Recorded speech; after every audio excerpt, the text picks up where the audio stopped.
ஆழ்வார் திருநகரி ஆதிநாதர் ஆழ்வார் கோவில் பங்குனி திருவிழாவில் கருட சேவை திரளான பக்தர்கள் கலந்து கொண்டு பெருமாளை தரிசனம் செய்தனர்.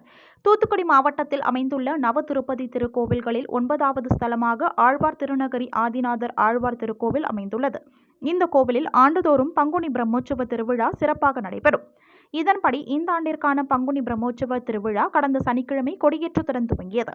திருவிழா காலங்களில் தினமும் காலையில் மாலையில் பெருமாள் தாயார்களுடன் திருவீதி உலா நடைபெறுகிறது.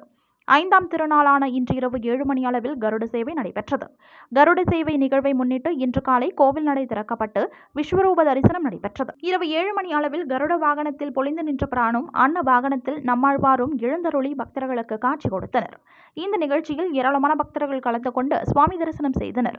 திருவிழாவின் முக்கிய நிகழ்வான தேரோட்டம் வருகின்ற 24ஆம் தேதி நடைபெறுகிறது. 25ஆம் தேதி பங்குனி உத்திரத்தில் தாமிரபரணி நதியில் தீர்த்தவாரி நடைபெறுகிறது. விழாவிற்கான ஏற்பாடுகளை கோவில் செயல் அலுவலர் மற்றும் ஊர் மக்கள் செய்து வருகின்றனர்.